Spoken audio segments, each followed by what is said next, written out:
Je suis avec Nissim au salon Zen. Zen. Et donc vous êtes fasciné notamment par le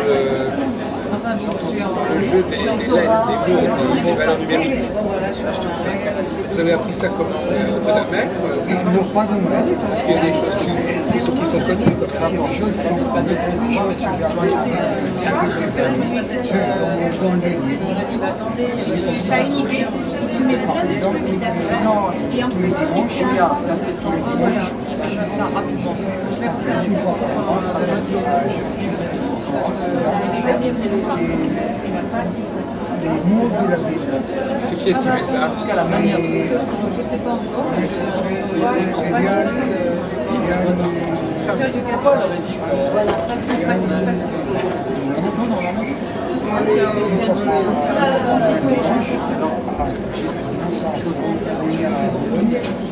Et on trouve des mots de la Torah, signification de Michael, de Gabriel, de Raphaël. À votre avis, à quoi ça tient ce phénomène? Comment est-ce qu'a été créée la langue hébraïque? Alors, ce sont les hommes qui l'ont créée, c'est Dieu, c'est alors, voilà. On dit que ce que j'ai lu, c'est le livre de Sefer Yetzirah, sur les le lettres. livre de la création. Il parle des lettres. Alors, on ne sait pas ce livre, on ne sait pas qui l'a écrit. C'est un commentaire sur la C'est un commentaire sur les version des lettres. lettres. Et il a dit qu'après que Abraham, donc Dieu a pris Abraham sur ses genoux, il a expliqué la signification de chaque lettre. Et dans le fond, on ne sait pas qui a écrit ce livre. Oui. Est-ce que, bon, on va changer un peu de sujet, est-ce que vous vous intéressez aux fêtes juives, au Shabbat? Pas spécialement. Pourquoi, à votre avis, toutes les semaines, il faut... Non, depuis un certain temps, je m'intéresse peut-être un peu plus. Parce que c'est vrai que depuis 2-3 mois, j'ai pu se voir à la synagogue le vendredi soir. Je vois la synagogue le vendredi soir, la synagogue des Juifs libéraux de France, parce que j'ai trouvé que dans le studio, il y a des chansons que j'ai apprises à l'école. Donc je chante avec eux ces chansons-là. Et ça me rappelle mon enfance. Oui. Votre enfance dans quel pays? Israël. Est-ce que vous croyez qu'il y a une fin des temps, par exemple? Une finalité à l'histoire? Non, est-ce que vous croyez aux prophéties? Quelle prophétie de la fin du monde? Je ne crois pas du tout. Je peux la science. Comme il dit que dans 1 million d'années à peu près, la chaleur va être sur la Terre tellement fort, ce sera invivable. Puisque le soleil va grandir, il va englober les satellites proches de lui. C'est ça que je pense. C'est la science. Et votre vie, quand vous regardez votre vie, vous avez 72. Est-ce que votre vie, elle a obéi à des lois? Est-ce qu'il y a eu des cycles? Oui, il y a eu des phases. Il y a eu des cycles de 3 ans chaque fois. Ah oui? Oui, et en plus, il y a eu des cycles de 3 ans ou 1 an et demi, par exemple. Et c'est pour ça que j'insiste beaucoup sur la 3e loi de Newton, qui est la loi de l'action-réaction, que toute action est une réaction, de même force et de sens opposé. Et j'ai eu l'exemple sur moi, à l'époque je n'ai pas encore réalisé. J'avais 9 ans, j'avais 19 ans, j'ai eu un accident, j'étais à l'armée de l'air, j'ai eu un accident. Et c'est ça que j'étais 4 jours dans le coma, 10 jours paralysé. Quand je me suis levé, je regardais la classe. Je me suis dit, j'ai eu de la chance. J'aurais pu me casser les dents, j'aurais pu me casser la mâchoire, j'aurais pu me casser les côtes. Donc, ce sont des causes que j'ai plantées sans le savoir. Parce qu'un an et demi après, j'ai eu un accident. Je me suis cassé les dents, je me suis cassé la mâchoire, je me suis cassé les côtes. Alors, à l'époque, je n'ai pas craint. Mais quand je suis venu en France, j'ai commencé à pratiquer le bouddhisme. Et j'ai pensé à la loi de causalité, chaque cause a un effet. Alors c'est vrai, effectivement, c'est la loi d'action et réaction. Depuis l'âge de 16 ans, je suis à l'école, j'ai appris le moteur de réaction. Et je n'aimerais pas que la vie est comme ça aussi. Et là, je l'ai réalisé. Quand vous dites la vie, c'est-à-dire que c'est la vie, qu'est-ce que ça veut dire la vie? La vie, c'est un rythme que les hommes ont décidé? Non, ça veut dire qu'en fonction de nos actions. Ça veut dire que comme dans le bouddhisme, on dit il faut d'abord apprendre ce que c'est la vie et après apprendre autre chose. Parce qu'en fonction de notre vie, on conditionne notre mort. Pour certains, ils auront une mort violente, donc ils auront une mort douce. On conditionne notre mort. On conditionne, d'ailleurs, dans le bouddhisme, on dit nous sommes tous auteurs autant qu'acteurs de notre vie. Donc, en résumé, toutes les conneries qu'on fait, un jour ça nous retombe dessus. Il faut bien réfléchir à ce qu'on fait, parce que même la pensée est une action. La pensée et la parole sont des actions. Et on subit les conséquences, au bien ou au mal. Vous croyez qu'il y a quelque chose de l'autre côté, après la mort? Tout à l'heure, vous aviez parlé d'un... Oui, parce qu'effectivement, on a déjà vu il y a plus de 20 ans à la télé des émissions, des gens qui étaient morts cliniquement, qui ont subi, qui ont vu quelque chose, qui sont revenus à la vie, ils auraient raconté cette expérience. Et moi, un jour, il y a longtemps, en méditant, j'ai eu la même expérience que sans être dans le coma. Eux, c'est pratiquement mort. Et moi, j'ai eu cette expérience. Vous êtes sorti de votre corps. Peut-être, c'est pas que j'ai vu, c'était ce tunnel. Quand on dépasse le son, le son est derrière nous, quand on dépasse la lumière c'est derrière nous. Vous en tant qu'aviateur, là. Oui, non. Il n'y a pas qu'un avion qui a dépassé la vitesse de la lumière. Mais si on dépasse la vitesse de la lumière, on ne voit plus, on voit un petit trou, un petit tunnel avec un trou de lumière, c'est tout ce qu'on voit. Donc c'est ce que j'ai vu. Et qu'est-ce que vous pensez du peuple juif? Vous pensez d'où est-ce qu'il vient, le peuple juif? Quelle est sa raison d'être? Quelle est sa mission? Peut-être comme a dit, comment s'appelle, Jean-Paul II, quand il était sur le mur de la plantation, il a dit, toi Israël, le peuple, il n'a pas dit élu, il a dit choisi de Dieu pour diffuser sa parole. Il a toujours souffert, parce que peut-être que la souffrance, c'est que la parole de Dieu n'est pas toujours acceptée. Un exemple, que les Juifs ne sont pas à l'époque, il y a 3500 ans, quand on a donné les tables de la loi, dans les tables de la loi, il y a un jour du Shabbat. Shabbat, c'est quoi? C'est le repos. C'est le repos pour tout le monde. Pour là, même l'étranger qui est chez toi, c'est un jour de repos. Alors il y a 3500 ans, il y a 3000 ans, un jour de repos par semaine, c'était inimaginable. Les gens ne se reposaient jamais. Ils se réveillaient 7 jours sur 7. Vous dormez quand même? Ils dormaient, mais il n'y a pas un jour de repos. Et là, depuis il y a... Même en l'occurrence, l'hiver, on ne peut pas avoir la même activité que l'été. Oui, mais il y a d'autres activités, mais les gens ne se reposaient pas. Il n'y avait pas un jour de repos officiel. Là, les 10 commandements ont donné un jour de repos officiel. En plus que les jours, comment ça s'appelle, les 10 commandements, c'est la base de notre civilisation. Parce qu'en plus, erreur dans la traduction, parce qu'on dit tu ne voleras pas. C'est vrai. On dit si tu ne tueras pas. Non, mais c'est faux. En hébreu, il ne dit pas tu ne tueras pas, il dit tu n'assassineras pas. Et c'est pas la même chose. Quelle est la différence entre tuer et assassiner? Quelle est la différence? Tu donnes le coup de poing, tu tombes par terre, tu meurs. Je n'ai pas voulu te tuer, je t'ai tué, mais je ne t'ai pas voulu. Mais assassinat, c'est prémédité. C'est important. C'est une intention. C'est important. Parce qu'il n'est pas dans le hanté. Dans le judaïsme, il n'y a pas d'esclavage. Or, les Romains étaient les premiers avec des esclaves. Les Égyptiens avaient des esclaves. Et ça dérangeait.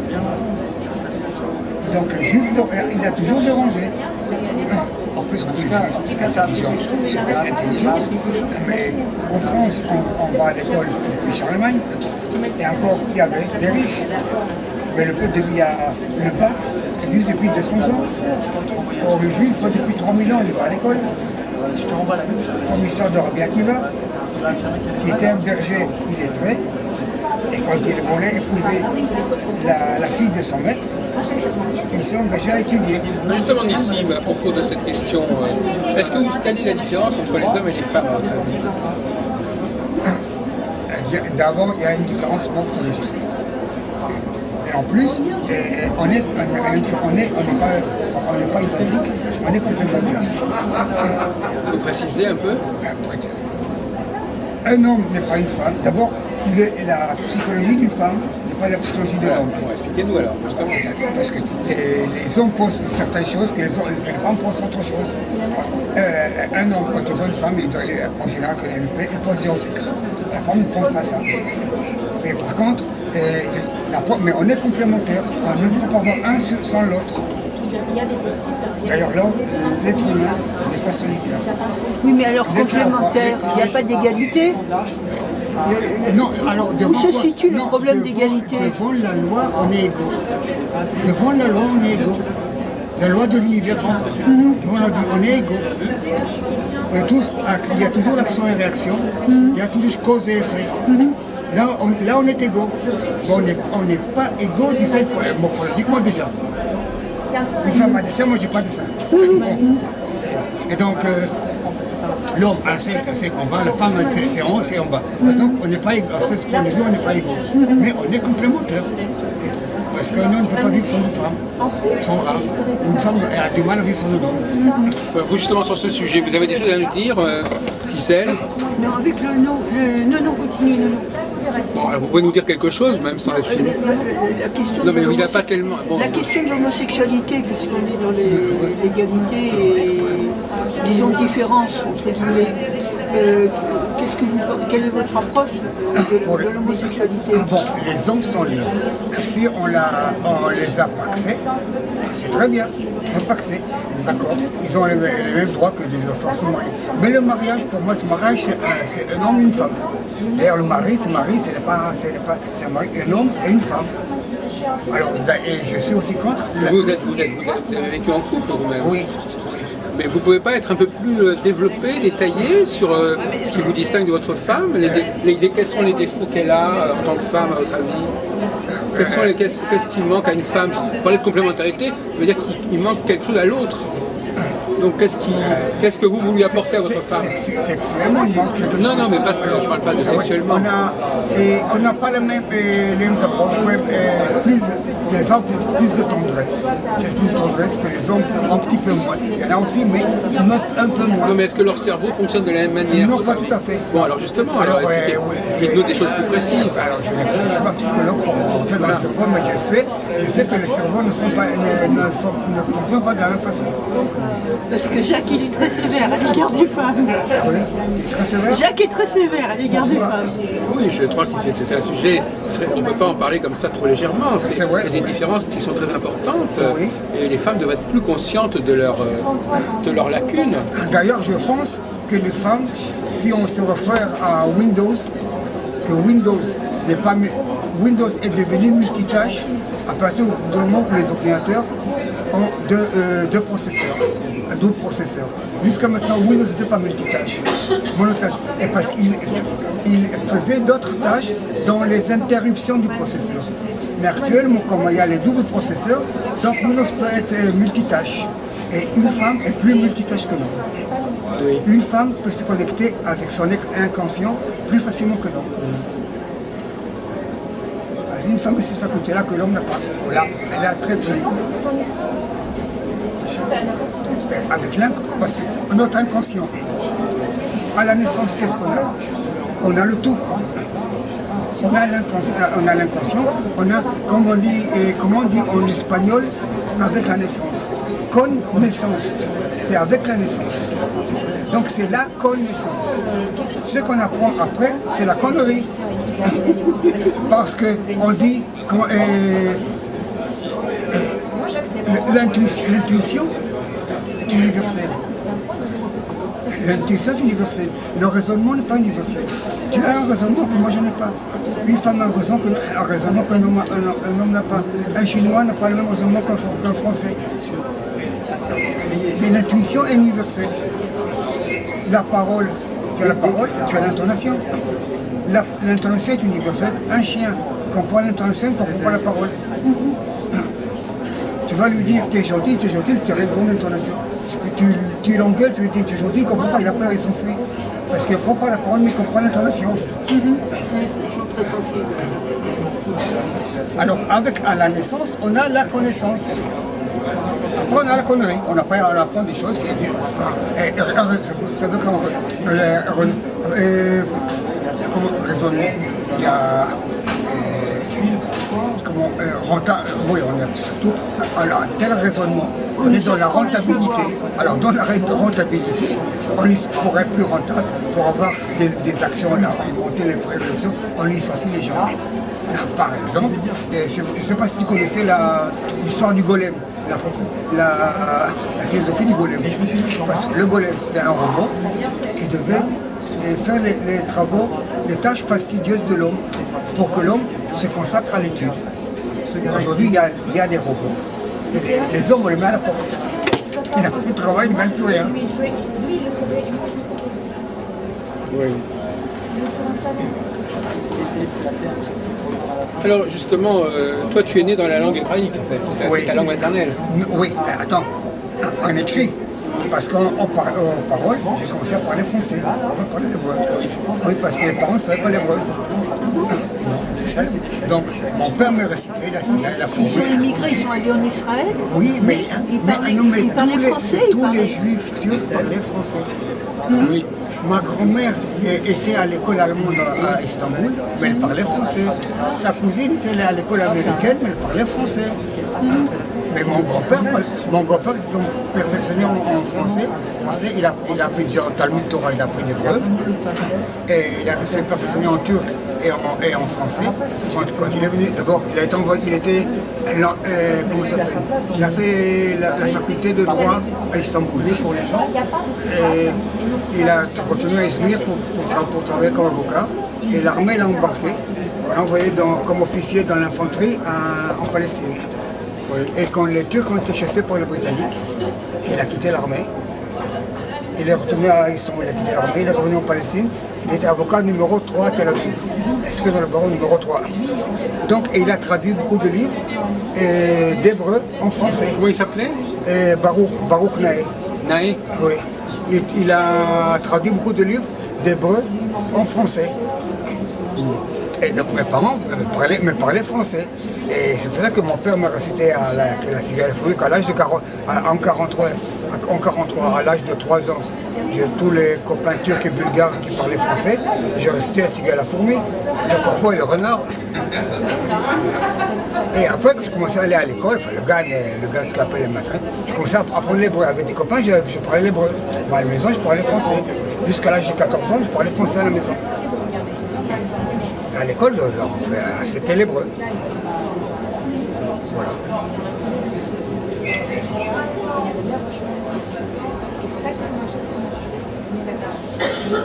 D'accord. Bon, je crois qu'on va arrêter cette conversation.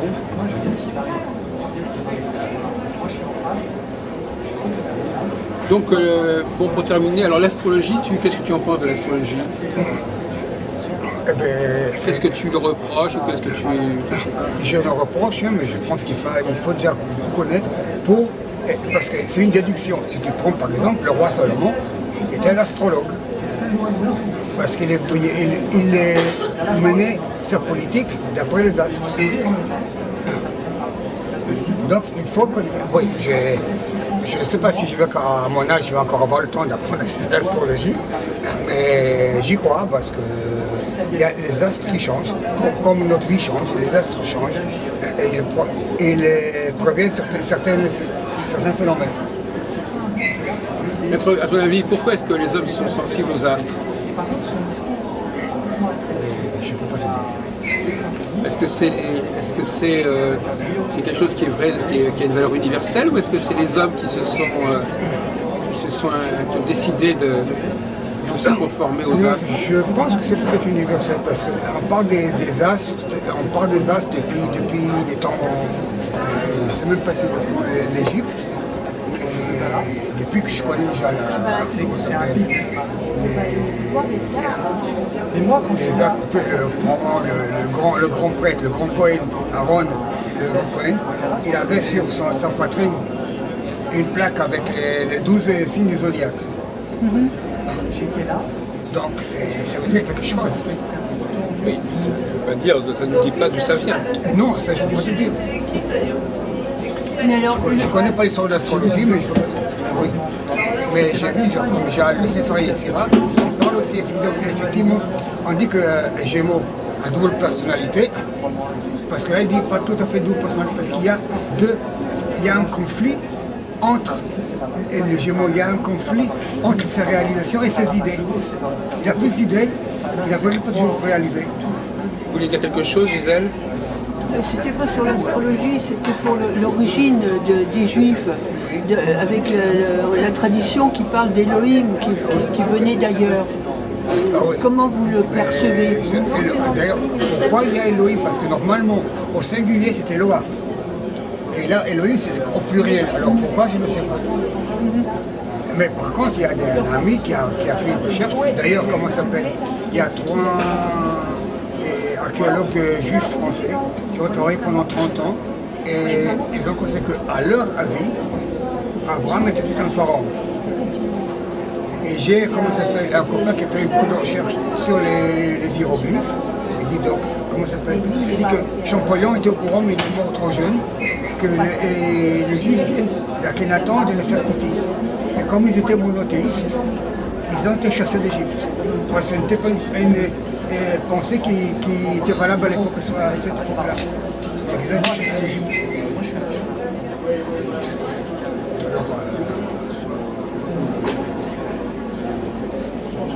D'accord. Bon.